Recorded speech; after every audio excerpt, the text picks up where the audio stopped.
It's easy to get caught up in marketing, sales, systemization, and all the other details of business. But what about the big picture?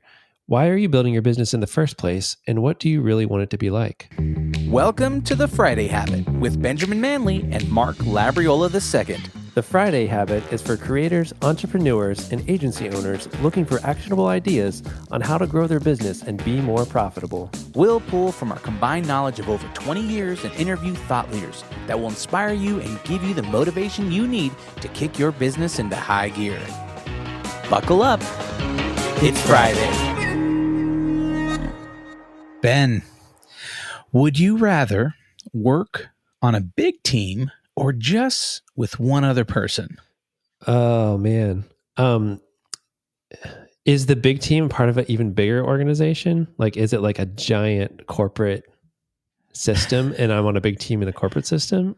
Is that how big is the team? The team's big. I mean, we're talking a big hundreds? team. I mean, I don't know. What is a big team? I guess that's the question, right? Let's say 20 people. Okay. Or just one other person. I don't know. I guess I've done both.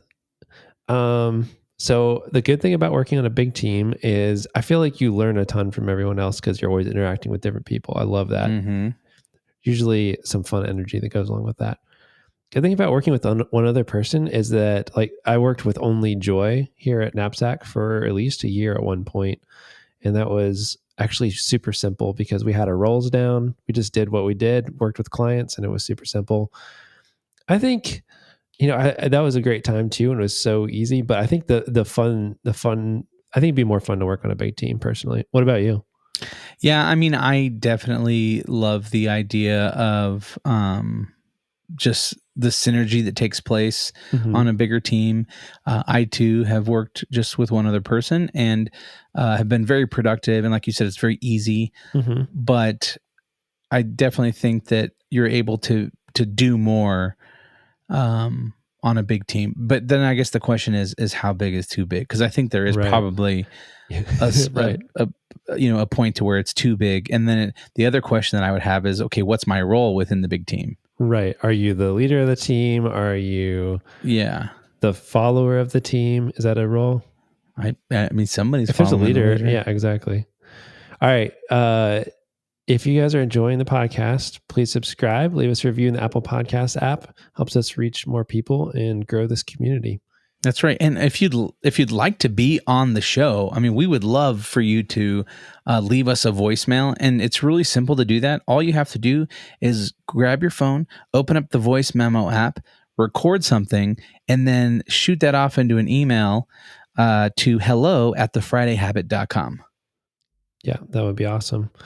All right. So I was thinking recently and kind of just going deeper with my business, and it kind of ties in with your question about big team or small team or one person. But I've really been thinking a lot about, like, why do I own my own business? What kind of business do I want to build? What kind of person do I want to be within the business and that kind of stuff? So I love asking this every once in a while because it helps me recalibrate and kind of think, why am I doing what I'm doing? Does it still make sense? And all that kind of stuff. So yeah, I figured we could just talk about these 4 questions that I have listed out here, and maybe we could each talk through each one of them and see where we're at in our businesses. Yeah, I think this is great. I think, for me, I'm always interested into hearing people's answers to these kinds of questions. And so hopefully, as you're listening, maybe you're a little bit ahead of us or behind us with where you're at with your business, and this will just be an entertaining and educational conversation. So, the first question that you have on here is why do you have your own business? Yeah. And I guess for me, what I would say is it first grew out of a necessity to make a living. I actually got laid off the first week of January of 2016, so almost 5 years ago now. Yep. And I had always had a side hustle. So I was working a day job, and nights and weekends I was doing photography and videos some some graphic design, some Squarespace sites, things like that. Just, trying to make a little bit of side money so that my wife could stay home with our kids. But when I got laid off, I said to myself, if I don't take a chance and really put all I have into doing my own thing, I'll have the regret or the wonder, the question, like, could I have done it on my own? Could I have been my own boss? Could I have built my own company? And I didn't want to have that regret. And so I thought, well, instead of me going to look for a new job, which, I could have easily done, I had a title of director of creative media. So I could have had more of a managerial type position somewhere, making probably a decent 6-figure salary. I decided to go all in on myself and start Brand Viva. Yeah. Now, would you do the same thing now? Like, why do you still have a business? Is it because you just have momentum and it's like, hey, I have a business that's working, so I'm still here? Or like, if you could choose now, like, why don't you just, if you could get another job that paid the same, as what you're doing now, would you rather work another job, or would you rather kind of do your own thing?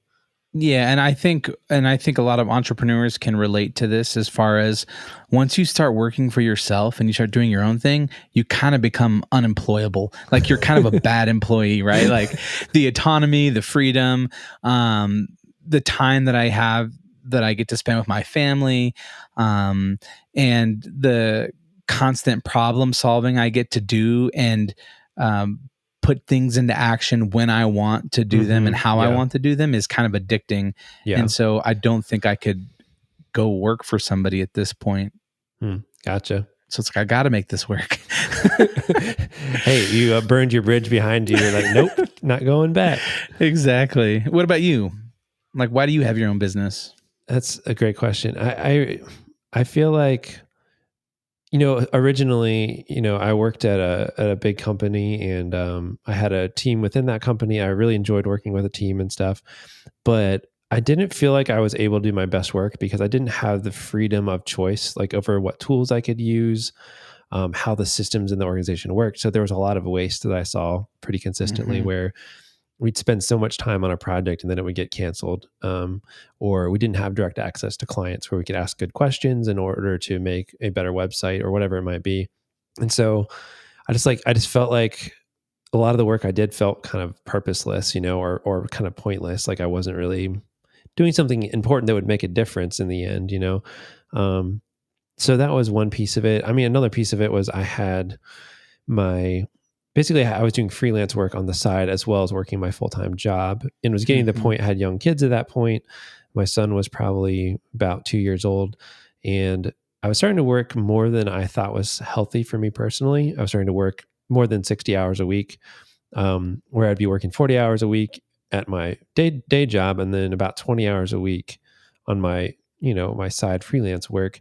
And at that point, it was getting consistent to where, I was doing I was making the same income on that 20 hours a week as I was on my 40 hours a week. So at that point I was like, okay, I'm working too much. I got to cut one of these, Yeah. It makes more sense, like, in my head, to like, okay, I cut the job that takes 40 hours a week to make the same as I'm making in 20 hours a week, but still a little scary, right? Cause you're like, I don't know if that's going to continue.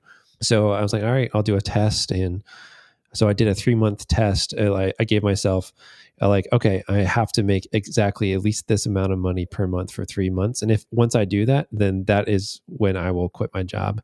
And so that's what I did. I gave in I don't remember how much notice I gave. I gave a decent amount of notice, to make a smooth transition and stuff. But I basically gave myself a test and said, okay, if I do this, then I'm going full time, and never looked back.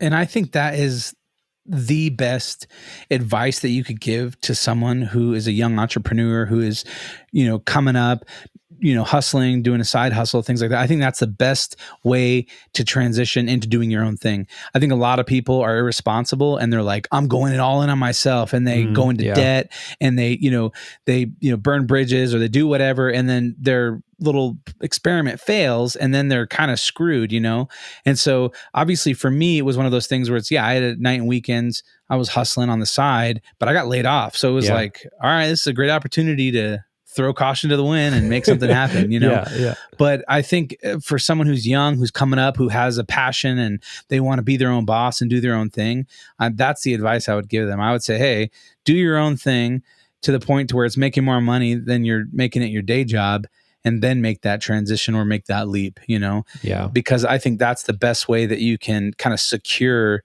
that momentum and then that future as well, Yeah, I totally agree. And I mean, at that point too, if you can get to that, it's way less risk. I'm a pretty cautious person. So when people are like, I can't believe you quit your job. Like, I mean, it's not really a risk. It just kind of makes sense at this point, Yeah.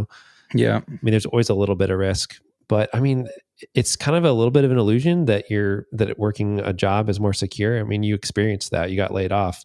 It's like, oh, well, yeah, this is the secure job where I can just keep working and not worry about it. But in some ways, you have even less control over your destiny if you're working a job. So to me, it comes down to that control and also freedom. I love that. So today, like if you ask me would I do it again, 100% I would do it again. I I actually don't have a problem with working for someone else. I actually like playing like kind of second place sometimes in a as a role, like assisting someone else's dreams. But I kind of do Mm, that for my clients. You know what I mean? So I kind of get to play right. a little bit of the leader on my team, but I also get to be assisting my clients in their success. So I kind of get to be in both roles, like with what I do now, which I actually really enjoy. So I mean, in the end, I think I really want to have my own business because I feel like I can build something that has value beyond myself, creating like this machine or this like living thing that creates value in the world. And I just love creating win-win situations where our clients win, my employees love what they do, and then I love what I do and my family benefits from it. So, I mean, to me, it's just I couldn't stop doing it, Harley, because I just enjoy it so much too. Yeah. It's just fun for me. So I think that's kind of why I have my own business. Yeah. I think that's awesome. So the next question is what kind of business do you want to build?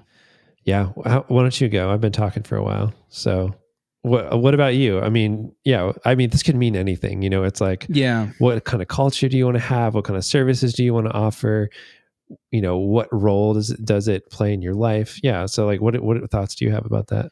Yeah, and I think I always kind of go back and forth on this. I think there's some days I wake up and I want to have a small agency, Hmm. maybe like 5, 10 people, Hmm. kind of run and gun, stable work of great clients.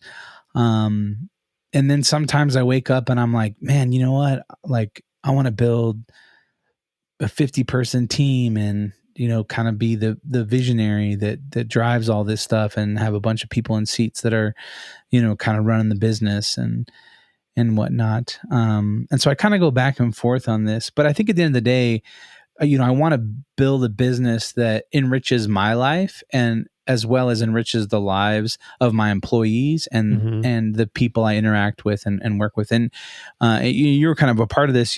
Our Brand Viva, our mission statement is to enrich the lives of each other and the clients we work with, and leave the people and brands we interact with better off than when we found them. And so I think when I'm most fulfilled, and when I have been most fulfilled in life, is I'm encouraging other people, I'm inspiring other people, and I'm doing something that is very fulfilling. And I think having my own business is allowing me to do those things in a way that's not so clear cut. Like, I'm not like a motivational speaker, um, but it allows me to constantly work and grow on myself as well as encourage the people around me and interact with new people and surprise and delight customers with great content. And so I think that's the kind of business I'm building, and I want to continue to build. And however that looks as far as size, whether that's a 10-person team or a 100-person team, I think I'll allow fate to decide some of that for me. Yeah.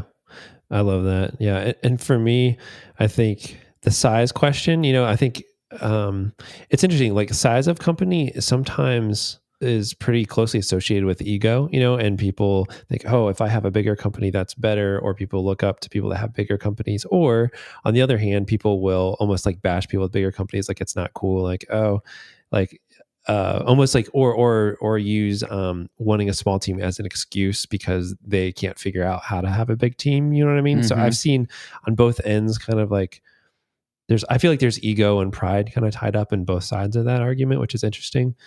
For me, I want to have the optimal size team to accomplish the things I want to accomplish. So to me, it's not about how big the team is. It's like, what is our mission as a company, and what's the optimal size to achieve that mission? So some of the things that are really important to me are I want to have a business that makes my life better and not makes my life more stressful. So some of the rules I have for myself, are that I don't work more than 40 hours per week. If I do on a rare occasion, that's a sign that something in my business is not working smoothly and that something needs to be systemized or something needs to be fixed. Because I think working more and more usually has diminishing returns, and working smarter is better, you know? Yeah. So that's one thing. I want to have the type of business that doesn't take over my life. I think that's really important. And honestly, a lot of this comes from experiences I had working at other agencies and seeing what kind of business I didn't want to build. And so, I learned a lot of great things of things I did want to do, but I also saw a lot of my bosses have family problems and some more serious family problems and work problems because of just working so long hours, to where kind of their families were affected, or certain environments where employees were dissatisfied because there wasn't transparency about finances or when they were getting paid. And there's just like all these things where I noticed those and kind of made mental notes of like, I just don't ever want to put somebody in this situation. So in a weird way, it's like I created a business that was the opposite of the problems that I saw. The things like having such high overhead, um, so I feel fortunate that I was kind of able to work for smaller companies, a few different ones that failed, because I feel like I learned lessons from what happened and was able to hopefully learn lessons from that and try to avoid those same problems. Yeah. And so I think that was helpful. But to me personally, like Knapsack, to get more specific about Knapsack itself and in StorySite and the other stuff we have going on, and I think I told you this a little bit when I was out in Denver last, but I really want to create basically a almost like a laboratory for creating small creative businesses. So I don't necessarily want to grow one giant creative business, but I want to create lots of small concepts. And somebody in town here, Steve Perry, actually runs a restaurant group here in town, here in Lynchburg, and he's created these different restaurant concepts, each its different brand. But he doesn't want to go the franchise route and create like the next Pizza Hut or something. He wants to create all these little niche, really cool restaurants. Right. He's like passionate about Asian fusion. Yeah. I'm passionate about steak, and I'm passionate about Mexican food. And so he can kind of have these different things that fill that part of his passion. I love that. That's a great analogy. Yeah. And he's great at it because he has a team now built where he has people that are great at branding. People are great at interior design. He's got great chefs. And so he can basically say, all right, here's the new concept. I will pull a couple people from each of these restaurants to start this new concept and then train people, and then it'll get running on its own. So that's kind of my inspiration for creating these small creative companies where, okay, I have Knapsack right now that focuses on website design on Squarespace. But now it's like, okay, I can spin up this other business, StorySite, that builds templates for the StoryBrand framework. Or I can spin up another business, like let's say I wanted to do the same thing, but like one day video services, or I'm just spitballing. But it's like, there's like different things like that where I could spin up a new creative business and potentially pull expertise from my existing team to get it started. So my dream is basically to build a team of people that when I have a new idea for a small creative business, that I can say, all right, here's the idea, whiteboard it with the team, and then put the right people on the project. And then I'm not doing the day-to-day work to get it going, but I can basically invest in these new ideas, new projects, and new brands.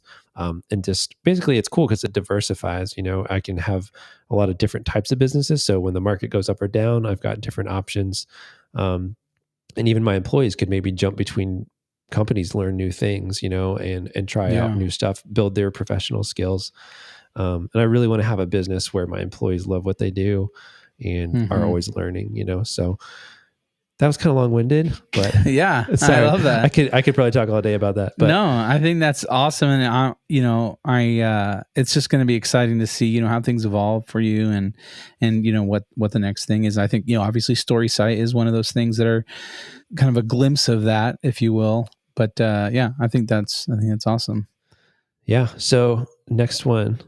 Yeah. Next question. What kind of boss do you want to be? Tell me. I want to be a passive aggressive, Yep. Sounds angry. Right. Dude, you're killing it. You're already there. That's good. No, I mean, I think I want to be the kind of boss that I would want to have. Like you, I've worked several jobs, and a lot of the jobs I had, there was always the manager or the boss who you're like, oh man, like, are they not human? Do they not like have feelings or emotions, or have they never been in the same situation I'm in? So I want to try to lead from empathy, and I want to try to be somebody who can relate to my employees, and give them the life that they want to live. I think I have people around me that I have hired, right? Like I chose them to be on the team, and not just because of the skill set they had, but because of who they were, and who they are. And so I want to lift them up and help them to be as successful as they can be, and then use their talents and skills to further the growth of Brand Viva, so that then I can further their growth, their personal growth, their financial goals, all those kind of things. So I think the kind of boss I want to be is just an empathetic, self-aware boss. Yeah.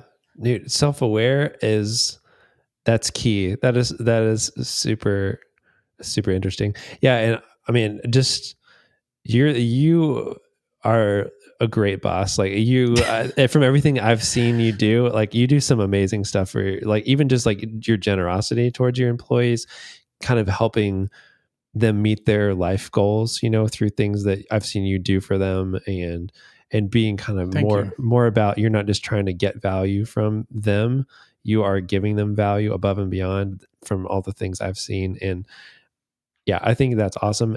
You've done some fun stuff. I feel like your office is like seems like it must be a party half the time. You've got music playing, and like Oh yeah, our office sometimes, actually it's funny. Recently we've kind of been more intentional about making our office environment more fun, because I feel like it was almost like a library in here. It's like everyone's like working business only. I mean, it wasn't like a rule, but it was just like everyone is so focused, and we are very productive around here. But I was like, we need to like have more fun. So I put a dartboard up, we started like playing darts more often. We started playing soccer together on Monday nights. So now it's like, and even adding our newest team member, Lauren, like she's a lot of fun. And it's just like, we've just have these new dynamics, and I was trying to like, all right, you know what, like being around like your team and like the way you are, like, you know what, we can have more fun at work. We don't have to be all serious, all business all the time. So it's nice. You've been inspiration to us for sure. That's awesome. Yeah.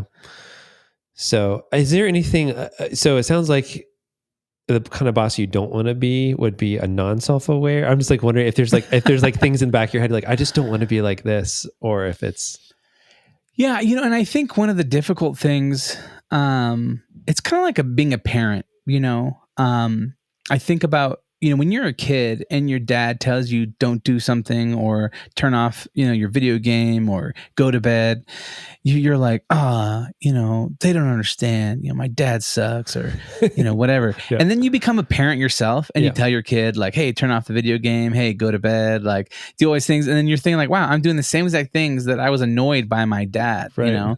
And so I think similarly with a boss, right? As you become a boss, right? There's all these other things that you have to look at, right? Like you have to look at profit, and you have to look at, your gross income, and your net income, and like all these other kind of things, and all these expenses, and rent, and just all these things that go into play. And so as a boss, I think you're always trying to like balance out those things of like, man, I want to be super generous, and I want to be cool, and I want to, do all these things. But then at the same time, I also want to grow my business, and I also need to be responsible with my funds, and I need to, motivate people to stay on task and be productive. And so I think there's always this battle of Mm-hmm. who you want to be and then who you need to be. Yeah. And then it's always kind of walking that fine line, right? Of being responsible, but also being fun, Yeah. so. That totally makes sense. Yeah. I feel like for me, like the type of boss I want to be is I don't want to be a micromanager. I'm not good at being a micromanager. I can't keep track of all that stuff. So I try to give an area of responsibility, talk through like how I have done this in the past, how someone else has done it, potentially give checklists and stuff to give some structure around the task and that kind of thing. But you kind of have to give like, here's what the end result is and what we're trying to achieve, and then kind of let it go to some degree, and then just be available. Like, hey, if you get stuck, come to me and let me know. Like, and have to kind of trust that the type of person that you hire is someone that cares about the same values as the rest of your team. Hire for those values, like high quality. And I have people on my team where they put more pressure on themselves than I put on them. And I have to coach them down for not feeling bad if they didn't get everything done. You know what I mean? That's a Right. great place to be in. And I'm Yeah. appreciative of that. But it's still a thing that they need to be coached on, because if they didn't check off everything on the list, they feel like they failed. I'm like, look, these are the things that are priority. If these things get done, then these are just bonus things. Like, that's great if you do them, but these things are the essentials. If you can't get to everything, don't be hard on yourself. So to me, I want to hire motivated people and then coach them into being better at what they do. I don't want to have to manage them every day. So that's the kind of boss I want to be, which means I have to hire people that work well with that type of boss. So I can't hire people that I have to push every day to get something done. I just hire people that are motivated by getting it done itself. So that's a whole nother episode, hiring people. Yes, for sure. All right, Mark, what kind of life do you want to have, and how does your business relate to the rest of your life? Like, in general, like, what kind of life do you want to have with your family, and how does your business tie into that or support that? Yeah, I think we've kind of talked about all these things already. I mean, I think the kind of life I want to have is one where I have autonomy and freedom, as well as the ability to encourage and lift up other people up and learn new things constantly. And so I think my business is supporting that. It's allowing me to live the life that I want. I mean, I feel so blessed. There's so many times I think like, man, when I got laid off, 5 years ago now, I hardly had any savings. I didn't know where I was going to get my next job from. And there was a lot of, stress and worry and anxiety and all those other kind of things that took place in those that first year. But life, has a way of working itself out. I think if you show up every day, if you are positive and you make the best of every situation, and you expect that things are going to work out, things are going to work out, and I think that I just want to live my life in a way that is expecting success and blessing, and that allows me to spend time with my family and do the things I love. So I feel like I'm living the kind of life I want to live. I've got great friends, I've got a great family, and I've got a job that allows me to pay my bills and help people pay their bills. Yeah. And it's a good time, man. I love it. Yeah. I feel like I'm similar. I want to live a life where I have a lot of freedom, and that's why I want to systemize my business as much as possible, so that when something happens, or if I need to step away or want to step away for months at a time, the business keeps on going without me, and even gets better without me. It continues to improve without my input. So I want to be able to create these things, these systems, these living businesses that can kind of take on a life of their own. And like you said, it is kind of like parenting in a way. It's like, all right, you raised your kid and now they're off and they're doing their own thing.